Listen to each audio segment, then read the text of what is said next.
Mike Tyson 90 के दशक के बॉक्सिंग के बादशाह, जिनका नाम सुनते ही रिंग की धमक और उनकी बिजली सी तेजी आंखों के सामने आ जाती है। उनके करियर की चमक ऐसी थी कि उन्होंने $400 मिलियन से ज्यादा कमाए, लेकिन फिर भी 2003 तक वे न सिर्फ दिवालिया हो गए बल्कि $23 मिलियन के कर्ज में डूब गए। यह सुनकर दिल दहल जाता है ना? आखिर इतना पैसा कहां गया? शानदार महल, विदेशी बाग, लग्जरी कारों की फहरिस्त और हां, $2 मिलियन का एक बाथटब। यह कहानी सिर्फ पैसे की नहीं बल्कि हमारी सोच और भावनाओं की है, जो हमारे वित्तीय फैसलों को आकार देती हैं। आज मैं आपको मॉर्गन हाउसल की किताब द साइकोलॉजी ऑफ मनी के 6 सबसे प्रेरक विचारों के बारे में बताऊंगा, जो न सिर्फ आपके पैसे के साथ रिश्ते को बदल सकते हैं बल्कि आपके दिल को भी एक नई दिशा दे सकते हैं। यह किताब हमें सिखाती है कि पैसा सिर्फ एक साधन है, लेकिन हमारी भावनाएं, आदतें और सोच इसे हमारे जीवन का केंद्र बना देती हैं। आइए इस भावनात्मक यात्रा पर चलें, जहां हम पैसे को नहीं बल्कि उसे देखने के अपने नजरिए को समझेंगे। चैप्टर 1, धन की मनोवैज्ञानिक गहराई को महसूस करना। शब्द सुनते ही मन में एक उथल पुथल सी मचती है। हम इसे अपने सपनों का रास्ता मानते हैं, मानो यह हर दुख को मिटा देगा। लेकिन मॉर्गन हाउसल हमें एक गहरे सच से रूबरू कराते हैं।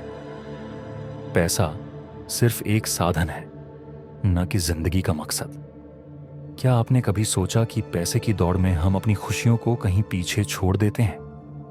हाउसल कहते हैं कि हम अक्सर पैसों को अपनी जिंदगी का आधार बना लेते हैं, लेकिन असल में हमें अपने दिल की आवाजें सुननी चाहिए। पैसा जरूरी है, लेकिन वह मानसिक शांति और सच्ची खुशी नहीं खरीद सकता।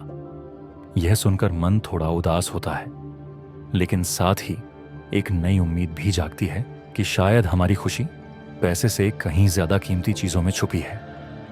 मॉर्गन हमें 2 लोगों का उदाहरण देते हैं। एक जोखिम भरे निवेश में कूद पड़ता है और दूसरा जो धैर्य से धीरे धीरे धन जोड़ता है। दोनों की राहें अलग हैं, क्योंकि उनकी भावनाएं और सोच अलग हैं। यह अध्याय हमें यह एहसास दिलाता है कि हमारी वित्तीय सफलता सिर्फ गणित पर नहीं बल्कि हमारी भावनाओं और मानसिकता पर टिकी है। क्या आप अपने दिल से पूछते हैं कि पैसा आपके लिए क्या मायने रखता है? यह सवाल आपको झकझोर देता है, क्योंकि यह आपको अपनी जिंदगी के असल मकसद की तलाश में ले जाता है। चैप्टर 2, समय और संयम का जादू लगता है, लेकिन इसके साथ धैर्य जोड़ दें तो यह पैसे को बढ़ाने का सबसे बड़ा हथियार बन जाता है। मॉर्गन हाउसल हमें बताते हैं कि पैसा सिर्फ निवेश से नहीं बल्कि समय के साथ संयम से बढ़ता है। यह सुनकर मन में एक अजीब सी शांति महसूस होती है, जैसे कोई कह रहा हो कि जल्दबाजी छोड़ दो, सब ठीक हो जाएगा। वॉरेन बफेट का उदाहरण लें, जिन्होंने कभी जल्दी मुनाफे की चाह में निवेश नहीं किया। उनकी सफलता का राज है धैर्य। समय शानदार बिजनेस का दोस्त है और औसत का दुश्मन। बफेट का यह कथन दिल को छू जाता है। हाउसल हमें बताते हैं कि कंपाउंडिंग का जादू समय के साथ ही काम करता है। अगर आप 25 साल की उम्र से हर महीने 1000 रुपये निवेश करें तो 30 साल बाद यह रकम करोड़ों में बदल सकती है। लेकिन इसके लिए आपको अपने मन की बेचैनी को काबू करना होगा। यह विचार मन में एक नई प्रेरणा जगाता है कि धैर्य रखें, समय आपका साथ देगा।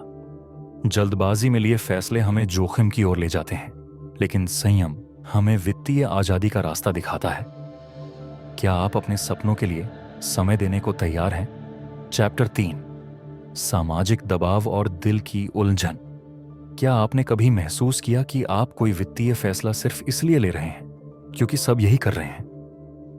मॉर्गन हाउसल इसे सामूहिक मानसिकता कहते हैं, और यह सुनकर मन में एक ठहराव सा आता है।